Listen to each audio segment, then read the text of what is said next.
Olá pessoal, hoje eu estou aqui em Londres para compartilhar com vocês uma palavra que Deus colocou em meu coração sobre obediência.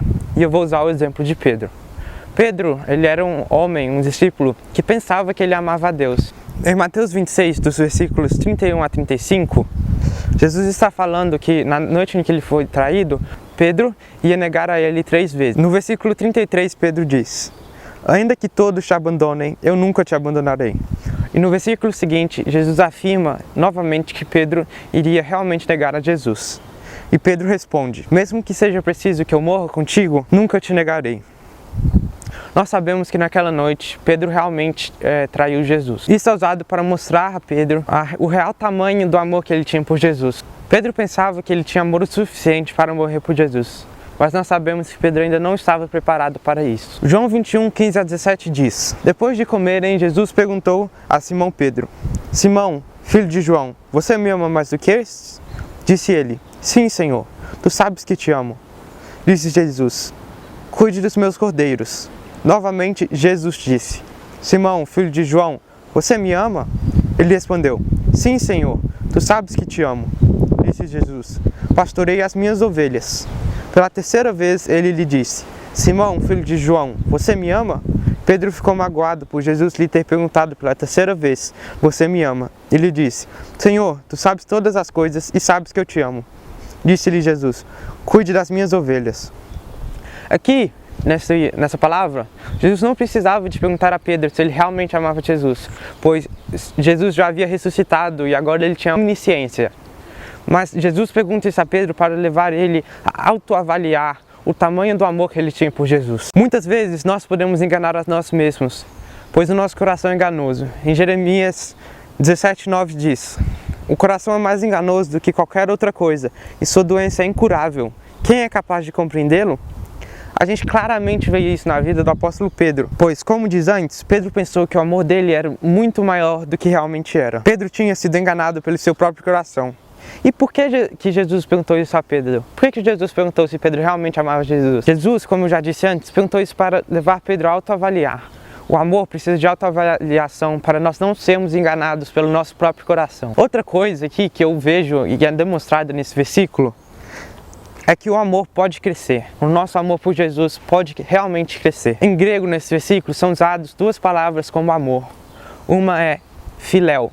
Filéu é olhar para alguém com afetuosa consideração, ter afeição, amizade, gostar de. E também é usada a palavra ágape. Ágape significa considerar com reverência, admirar por algo bem, amar de modo mais elevado. Na primeira vez que Jesus pergunta a Pedro: "Simão, filho de João, você me ama mais do que estes?" A palavra que Jesus usa como amor nessa parte é ágape. Mas Pedro responde usando a palavra de amor como filéu. Pedro aqui está dizendo: "Eu gosto de você, mestre, até certo ponto, mas não quero enganar meu coração como fiz antes." No fim dessa conversa, Jesus disse que mote que Pedro teria. João 21, 18 e 19. "Digo a verdade, quando você era mais jovem, vestia-se para ir onde queria. Mas quando for velho, estenderás as mãos e outra pessoa o vestirá e o levará para onde você não deseja ir." Jesus disse isso para indicar o tipo de morte com a qual Pedro iria glorificar a Deus. E então lhe disse: "Siga-me." Jesus mostra a Pedro que um dia ele ia realmente amar o Senhor da forma que Jesus desejava ser amado. Pedro ia finalmente um dia glorificar a Jesus com a sua morte. Ele ia demonstrar o tamanho do amor que ele tinha por Jesus. Também, mais uma coisa que esse versículo nos leva a pensar é que o amor ele é expressado em ações. O amor não se limita aos lábios. O amor tem que ser representado com ações.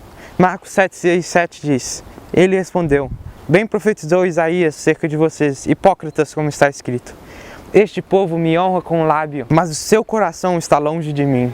Em vão me adoram.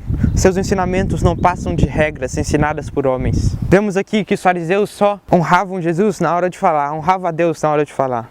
Mas na hora de fazer, o coração deles se fechava. Estava longe de Deus. Temos que aprender a amar a Deus com as nossas ações, e não somente com o que falamos. A melhor forma de expressar o nosso amor para com Deus é a obediência. Vemos isso na história do rei Saul. Deus pediu a Saul que fosse e matasse todos os amalequitas e todos os animais dos amalequitas. Mas Saul não fez o que Deus mandou. Ele obedeceu a metade. Obediência pela metade não é obediência. Deus quer tudo, Ele não quer metade. Depois, Deus falou com Samuel o que Saul tinha feito. e Samuel chorou amargamente a noite toda. De madrugada ele foi encontrar com o rei Saul e ele falou o que Saul tinha feito de errado. Mas mesmo assim Saul não se arrependeu. Ele deu desculpas pelo que ele fez. A resposta de Samuel foi, a Bíblia diz assim: depois Samuel foi encontrar com Saul e falou para Saul o que ele tinha feito de errado. Mas mesmo assim Saul não reconheceu o que ele fez de errado, ele não arrependeu. Saul tenta dar desculpas, falando que ele pegou o melhor dos cados para sacrificar a Deus. Mas a resposta de Samuel a Bíblia diz assim: acaso tem o Senhor tanto prazer em holocaustos e em sacrifícios, quanto em que se obedeça a sua palavra?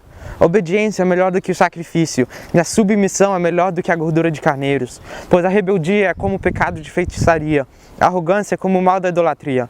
Assim como você rejeitou a palavra do Senhor, ele o rejeitou como rei. Você entende a gravidade da desobediência de Saul? O resultado do que ele fez? Ele ia ser o rei de Israel. Era para Jesus ser chamado descendente de Saul. Mas Saul decidiu desobedecer. Ele jogou fora a história dele, em vez dele ser um homem que obedecia a Deus, um homem seguinte o coração de Deus, ele decidiu jogar isso tudo fora e desobedeceu a Deus. Ele jogou a história dele e da família toda dele fora. A descendência dele era para ter sido os reis de Israel. Os filhos deles eram para ter construído o templo, como Salomão fez. Mas ele decidiu jogar isso tudo fora, porque ele desobedeceu a Deus. O resultado da desobediência é a morte, não é a vida. A desobediência vem para roubar. Rouba a sua alegria, rouba a sua história. Rouba de você o que Deus quer te dar, o que Deus quer dar para te abençoar. Mas não adianta você obedecer a Deus sem o seu coração. Você tem que obedecer a Deus com todo o amor, com tudo.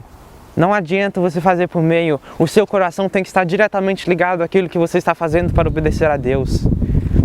Obedeça com o seu coração. Não faça por obrigação. Então ame a Deus. Não seja enganado pelo próprio coração. Ame a Deus de tal tamanho que você morreria por Ele. Obedeça. Não faz por metade. Faz de todo o seu coração. Obediência é a maior demonstração de amor para com Deus.